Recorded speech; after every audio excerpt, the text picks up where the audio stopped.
Bonjour à tous et bonjour Claire. Bonjour Jérôme, bonjour à tous. Voilà, je suis avec Claire Chalandon, qui est praticienne de lecture rapide, de mind mapping et de pensée visuelle. Donc tu fais partie de notre équipe Passion d'apprendre pour la préparation au championnat de France de lecture rapide et de mind mapping. Et du coup, dans cette vidéo, on va parler ensemble de pourquoi tu as décidé de relever ce défi. Ensuite, comment tu t'y prépares et comment cette préparation t'aide ou qu'est-ce que ça t'apporte en fait de t'entraîner à la lecture rapide et au mind mapping selon notre méthode. Mais avant de démarrer, je vais te présenter un petit peu. Donc du coup, toi, tu pratiques le mind mapping depuis un certain temps et tu as découvert par ce biais-là les autres aspects de l'apprentissage efficace. C'est ça, comment en fait tu as été amené à être ici aujourd'hui en train de parler de mind mapping et de lecture rapide?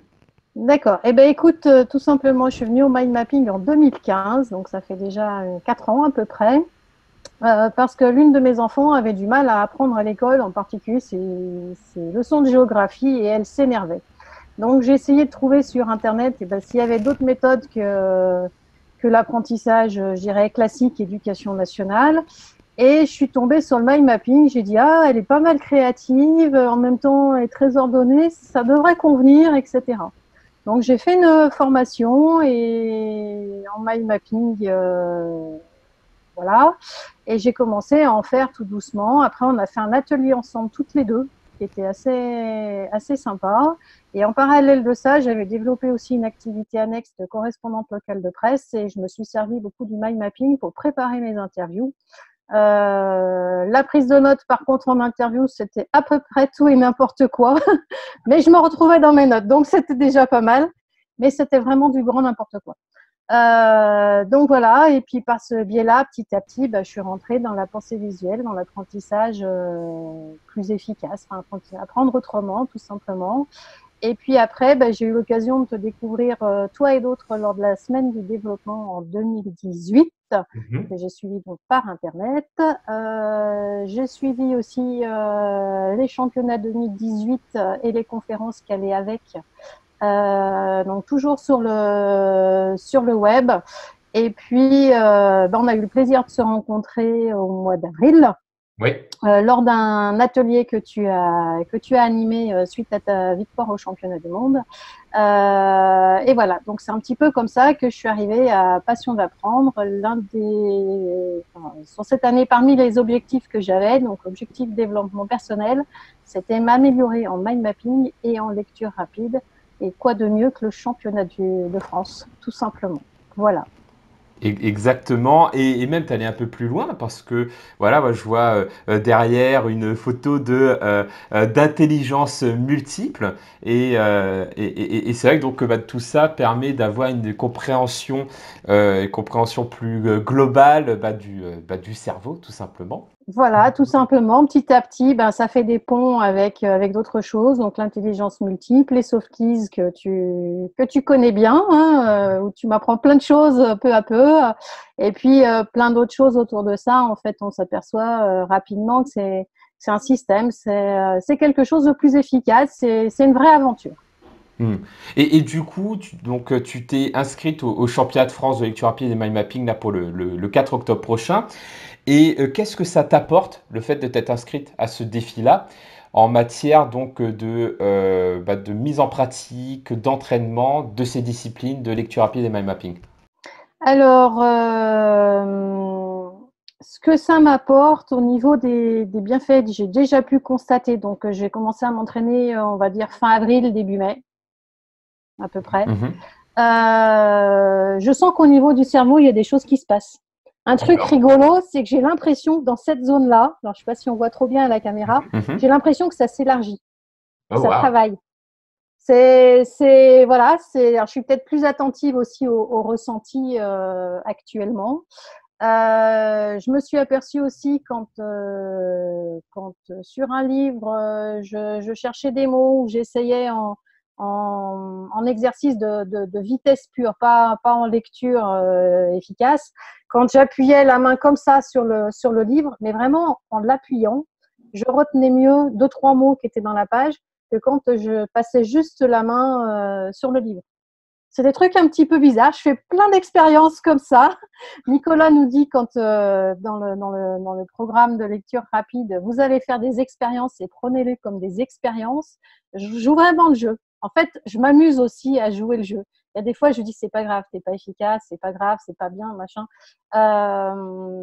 Mais c'est un jeu, on s'améliore. Un truc qui nous a fait redécouvrir, qui nous a dit très bon pour le cerveau, c'est ceci, c'est le jonglage. Quand j'étais gamine, je jouais beaucoup au jonglage. Je me suis remise au jonglage. Donc, j'ai même investi dans des vraies balles de jonglage. Oups, là, ça tombe. Et je m'amuse régulièrement et ça me détend, en fait. Je rentre du travail, mes balles, elles traînent dans la salle à manger et je les prends, j'en fais un petit peu, etc. Bon, de temps en temps, je me fais piquer les balles par mes enfants. Mais voilà. Donc, c'est plein de petites choses. Donc, ça, c'est vraiment impressionnant. Je suis aussi plus concentrée. Je deviens plus efficace. Je le ressens même dans des choses de la vie courante ou dans la vie professionnelle. On fait plein de rencontres via l'équipe. On rencontre des gens. Alors il y en a que j'ai vu de visu, d'autres pas encore, mais on va se voir petit à petit. Et on vient d'horizons tous très différents. Donc c'est aussi ça qui est intéressant comme partage. Je suis aussi plus zen. En fait, je vous en parlerai après, mais dans mes routines quotidiennes, je fais un peu de méditation le matin. Et moi qui suis d'un tempérament un petit peu explosif, je peux être très calme, mais faut pas trop me chauffer, quoi. Voilà, ça part. Donc là, ça me fait beaucoup de bien à tel point où actuellement au travail, on est en phase de réorganisation. Je vais devoir quitter le service dans lequel je suis affectée et j'ai aucune envie de le quitter. Je suis restée très zen quand on me l'a annoncé. Je dis, ça ne m'étonne pas. Après, je dis ce que j'avais à dire à mes responsables qui regrettent mon départ potentiel, parce que pour l'instant rien n'est acté officiellement, donc voilà. Mais ça m'a vraiment permis de rester calme. Donc je n'aurais pas pensé pouvoir être calme à ce point-là. Et puis aussi quand je fais du mind mapping, quand je fais des cartes un peu plus abouties. Il y a des cartes brouillons, celles qu'on fait rapidement, dont on sert, etc. Et puis, il y a les cartes sur lesquelles on a envie de passer du temps, on compte pas son temps et on veut faire quelque chose de joli. Là, je me rends compte que ça me détend. Même juste répéter des pictos, ça paraît bête, etc. Et ben petit à petit, c'est quelque chose qui me détend. Même écrire. Qui est une écriture de cochon, mais vraiment voilà, je fais partie des gens qui sont illisibles ou presque. Quand je m'entraîne, et j'arrive à faire des jolies lettres et quelque part, voilà, je me retrouve. Voilà Super. un Donc, petit peu ce que ça a pu m'apporter pour l'instant. Je dirais qu'en lecture rapide, des fois, je dis mais ça avance pas, etc. J'ai une impression d'être au ralenti. Et en même temps, quand je regarde de manière plus factuelle, j'ai doublé ma vitesse de lecture. Donc, je suis au ralenti, mais il y a quand même des résultats. oui, parce qu'en fait, c'est un ressenti. Comme tu dis, tu as l'impression d'être au ralenti par rapport à là où tu en es aujourd'hui, par rapport à ton potentiel, ton vrai potentiel, mais qu'au final, tu as beaucoup progressé par rapport à ton point de départ. C'est tout à fait ça. C'est en fait, il faut accepter de faire des petits pas et de se dire j'ai un objectif final, de le décomposer en plusieurs étapes parce qu'on ne peut pas tout acquérir d'un coup. Enfin, je veux dire, Martin Fourcade, il n'est pas devenu Martin Fourcade du jour au lendemain. Usain Bolt, c'est pareil. Si on veut prendre des références sportives qui peuvent parler à tous, ces gens-là, ils sont énormément entraînés. Ils ont fait des petits pas voilà, quotidiens pour arriver là où ils en sont. Il y a eu des périodes où ils ont progressé, d'autres périodes où ils ont stagné. Ils ont parfois eu des blessures, ils ont un petit peu redescendu et puis ils sont remontés et voilà. Donc voilà. Mais globalement, je dirais que c'est vraiment très très positif. Ouais, j'apprécie beaucoup le fait de faire partie d'une équipe. Ça permet aussi de partager ensemble ce qu'on vit, de se motiver du coup, de s'entraider. Parfois, on a des trucs et astuces. Jour Romain qui débute en lecture rapide. nous disait ce qu'il avait mis en place, etc. Toi, tu lui as fait un retour, mais il y en a eu d'autres. Je me souviens de sa première mind map qu'il a osé. C'était sa première mind map. Il a osé la présenter à tous. Et d'où la plupart des gens diraient non, pas possible, c'est pas possible. Alors Romain, vraiment, merci. Tu as fait quelque chose d'extraordinaire ce jour-là. Et c'est très bien. Et ce que je propose à Romain, s'il nous écoute, c'est de poster la dernière mind map avant le championnat de France. Là, on verra, il aura fait des progrès, ça c'est sûr. Ça c'est sûr. Moi, j'ai ma première mind map. Je voulais sortie. Ça, c'était en 95. Alors, je sais pas, c'était en 2015, pardon. Je sais pas si on voit. Un petit peu plus haut. Voilà, là, on voit, ouais, on voit bien, ouais. Voilà. Celle que j'ai fait pour aujourd'hui, et c'est qu'une mind map brouillon, et j'en suis pas particulièrement satisfaite, c'est ça. Ouais, non, mais oui, il y a quand même du progrès. Oui, clairement. Mais après, après, oui, pour que les personnes comprennent, c'est vrai qu'au-delà de la formation que tu suis en ligne et en présentiel quand on se rencontre, il y a aussi ce groupe WhatsApp en fait qu'on a créé dans lequel on échange où justement tu postes tes mind maps et moi derrière je vais faire mes feedbacks écrits ou audio où je vais Nicolas et moi on va partager aussi des astuces qu'on découvre parce que Nicolas et moi on non seulement forme mais on fait aussi la compétition. Là dernièrement on est parti au championnat du Royaume-Uni et du coup ça nous permet d'être toujours en train d'expérimenter sur nous-mêmes pour pouvoir retranscrire à l'équipe en fait. Donc du coup il y a tout ce partage au-delà donc de l'aspect motivation, il y a aussi cet aspect un peu contenu exclusif aussi qui complète la formation en ligne praticien en lecture rapide. C'est ça, tout à fait. Le fait d'être accompagné, de partager, on sait que vous-même, vous les pratiquez au quotidien, vous testez des choses, vous nous en faites part. Nous, on teste, je dirais, en amateur par rapport à Nicolas ou à toi qui sont plus avancés, forcément. Mais il n'y a pas… ça se fait naturellement, en fait. Et ça, c'est vraiment très agréable. Et il y a beaucoup de bienveillance. Et ça, dans le monde actuel, ça manque des fois un peu. Et là, ça fait beaucoup de bien aussi de se dire, la bienveillance, ouais, ça marche et ça aide à avancer, quoi. Et surtout dans le cadre d'une compétition, parce que c'est vrai que souvent on dit bah voilà, un championnat, une compétition, c'est les uns contre les autres. Et en fait, non, c'est vrai que nous, dans notre philosophie, comme on organise ce championnat-là et qu'on fait aussi un classement par équipe, l'idée c'est aussi de voir ce championnat comme un défi qu'on relève de manière collective et pas uniquement à titre individuel. Donc c'est pour ça que pour nous, c'est hyper important qu'il y a de l'entraide, de la bienveillance, du partage et pas uniquement que le meilleur gagne en fait. Et ça, c'est pas dans notre philosophie et pour nous, c'est vrai que c'est hyper important. Mais n'empêche que le fait d'avoir quand même, non, il n'y a pas de souci, mais n'empêche que mine de rien, le fait quand même d'avoir un défi, ça nous booste quand même. C'est-à-dire qu'il n'y a pas juste le fait d'être en équipe, il y a quand même un défi à relever. Donc la dimension individuelle dans la dynamique d'équipe est aussi importante aussi finalement. Oui, oui, en fait, tout se tient, mais c'est pas moi d'abord, les autres ensuite. C'est je m'améliore et en même temps, j'aide les autres à s'améliorer et ils m'aident à m'améliorer. C'est un peu un cercle vertueux qu'on essaye de pratiquer. Et je crois que pour l'instant, ça nous réussit pas trop mal les uns les autres, d'après ce qu'on peut voir sur WhatsApp ou quand on s'est rencontrés en physique le 3 juin, tout le monde était vraiment content. Et en plus de ça, par la magie d'Internet, ça vient, j'allais dire des quatre coins de la France, mais ça vient bien plus que des quatre coins de la France, puisque il y en a qui viennent d'Allemagne. Ouais. Romain est en transition entre les États-Unis, le Canada, la France. Enfin voilà, c'est des choses très sympas. Mm. Vraiment, c'est une très très belle expérience. J'encourage vraiment tout le monde à la pratiquer. Après, on pratique effectivement le mind map, pourquoi pas, la lecture rapide, mais après, on lit pas tout rapidement. Si Mhm. on veut plus s'intéresser maintenant au volet un petit peu lecture rapide, si vous avez envie de lire votre livre à un train de sénateur et de le savourer parce que vous aviez l'habitude de lire plus lentement, faites-le.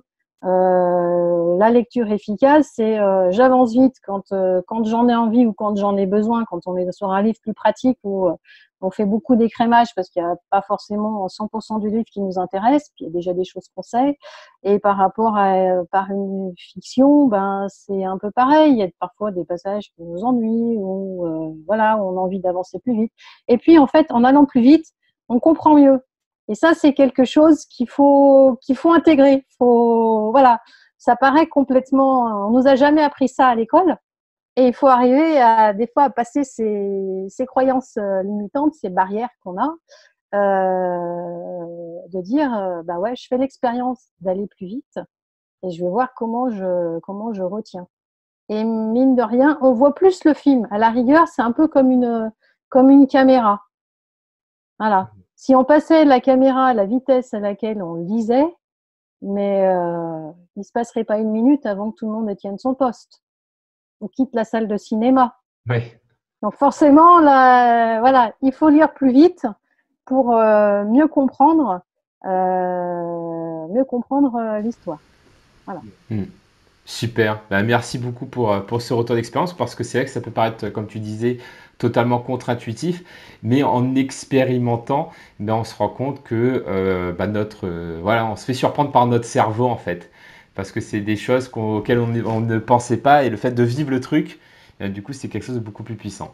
Ouais, non, c'est vraiment ça. Et puis par ce biais-là, bah, j'ai redécouvert la lecture de fiction que j'avais un petit peu mise de côté, comme beaucoup, je crois, d'entre nous, quand on rentre dans le monde professionnel, où on lit souvent un petit peu moins. Bah, ça m'a permis de redécouvrir des auteurs, de reprendre plaisir à certaines tournures de phrases, à certains mots, à l'imagination, de pouvoir imaginer la scène qu'on est en train de lire et puis de s'évader. Par exemple, moi, pour cet été, je pars pas en vacances parce que je déménage. Et ben, j'ai tout simplement pris des livres qui venaient des quatre coins du globe. Alors, Ah, ils sont juste au-dessus de la caméra, donc je vais lever un tout petit peu la tête. J'ai de l'israélien, j'ai un livre qui vient du Japon, j'en ai qui viennent amérindiens. Je vais lire aussi du Goethe. J'ai un livre qui vient d'Afrique. Donc voilà, donc j'ai fait exprès de prendre des livres complètement différents, bah pour voyager aussi, quoi, tout simplement, mhm. et participer. Voilà, c'est aussi une aventure. Excellent. Ben, ça fait penser également à ma préparation pour le championnat du monde. C'est vraiment, en fait, au-delà de cet aspect entraînement et de discipline, il y a aussi cet aspect, eh bien, je nourris mon cerveau alors que je ne le faisais plus. En tout cas, pour moi, c'était le cas. Je ne le faisais plus parce que pour moi, lire, c'était une corvée, c'était long, c'était laborieux. Et maintenant, ben, c'est un plaisir. Et si je le souhaite, j'ai la possibilité de faire vite. Et quand j'ai pas envie, ben, je prends mon temps. Et ça donne plus d'options, plus de possibilités. Et c'est vrai que c'est génial de pouvoir nourrir son cerveau comme ça régulièrement. C'est ça, tout à fait. Mm. Après, même l'entraînement, qui des fois on peut dire ouais, l'entraînement c'est fastidieux, etc. Les exercices de lecture rapide, il y en a avec lesquels j'ai du mal, tout ce qui est avec les chiffres. Mm. Honnêtement, c'est quelque chose sur lequel je bute un peu, mais petit à petit, je vois que je progresse, mais je le prends comme un jeu. Je veux dire, voilà, on voit un petit peu ce qui se passe, et puis d'un seul coup, on dit ah tiens, j'ai passé un petit cap. Bon, la marche est peut-être pas bien grande, mais petit à petit, elle va être un petit peu plus grande et puis ça va s'améliorer. Après, ça ne demande pas non plus un temps phénoménal. Très honnêtement, moi, en fait, j'ai décomposé ma journée. Le matin, je fais une petite routine j'irais dire, de réveil. Alors là, maintenant, ça, c'est 7 jours sur 7, ça vient tout seul, où je fais un petit éveil corporel, je m'étire un peu. Alors actuellement, j'ai du kiné, donc je fais des exercices de kiné à ce moment-là. Après, bah, le petit déjeuner, alphabet game, donc c'est une espèce de petites choses que vous voyez là derrière. On fait des mouvements suivant les lettres. C'est très rigolo et c'est un truc que vous pouvez faire le week-end en famille. Je peux vous garantir qu'on rigole un bon coup. Donc c'est vraiment l'alphabet game, juste pour une petite parenthèse, c'est un des piliers justement de l'entraînement cérébral de la formation praticien en lecture rapide, oui. Mhm. Et puis je fais une petite séance de méditation, donc accompagnée par une application. Euh, Après, je fais alors suivant le temps dont je dispose, je dirais entre 5 et 20 minutes d'exercice de lecture rapide. Et après, je fais une petite séance de 15 à 30 minutes de lecture rapide. Je passe de plus en plus sur une séance de 30 parce que j'ai vu que ça me correspondait mieux en fait. Mhm. J'ai un peu un temps, voilà, il faut que je prenne un peu de vitesse, on va dire. Voilà, je suis peut-être plus endurante que. C'est plus dans la course d'endurance que dans la course de sprint. C'est ça, voilà, cherchez le mot. Merci Jérôme. Que dans le sprint, donc du coup une demi-heure, ça me correspond mieux. Souvent après, il est temps de partir au travail quand même. Hein. Et puis en temps masqué, donc ça, pendant la journée au travail, on a toujours des fois des petits temps masqués ou à la pause méridienne aussi, je le fais. C'est tout l'entraînement pour le mind map, donc que ce soit les pictos, l'écriture. Les branches, ça uniquement les branches, je les fais un tout petit peu moins, mais picto-écriture, je le fais, voilà. Je peux pas vous dire combien de temps j'en fais, c'est des fois 2-3 minutes, j'en fais 2-3, je passe à autre chose. Enfin, voilà. Donc c'est vraiment du temps masqué, ça me prend pas, ça me prend rien du tout. Et puis quand je rentre, alors durant le mois de mai, j'étais sur l'apprentissage de la lecture rapide. Donc vraiment la méthode que vous avez mis au point Nicolas et toi. Depuis, c'est plutôt, j'essaye de faire une demi-heure à 1 heure puisque là j'ai un petit peu plus de temps. Si le reste de la famille veut bien ne pas me déranger, ce qui n'est pas toujours gagné. Quand on a des enfants, il y a un petit aspect aussi logistique. De temps en temps, on dit t'as vu l'heure, ça temps de préparer le repas là. On se fait un petit peu rappeler, mais voilà, ça reste gentil. Et puis parfois, je fais du mind map. Alors des fois, je fais soit de la lecture rapide, soit du mind map le soir. Et puis le week-end, j'en profite pour faire un petit bilan de la semaine. De lire de manière un petit peu plus continue. Souvent, je fais 2 fois 1 heure. Voir si le bouquin me plaît ou si je suis vraiment dans le flux. Des fois, je vais un petit peu plus loin.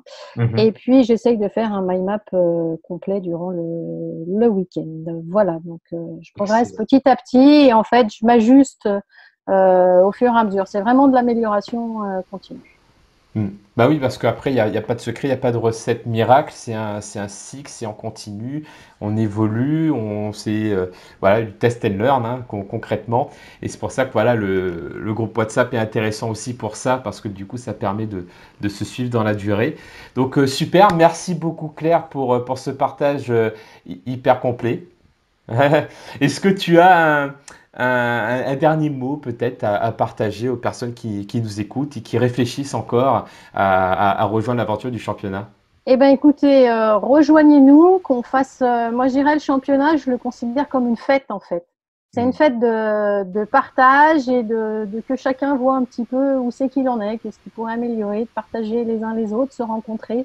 Et ouais, je le vois vraiment comme ça. Donc, venez fêter le mind mapping et la lecture rapide avec nous le 4 octobre. Et si en plus vous voulez une équipe efficace pour vous aider, pour vous améliorer, n'hésitez pas, nous sommes à votre disposition. Merci beaucoup Claire, Ben, super. écoute, c'est moi. Et ben à bientôt. À bientôt, Jérôme.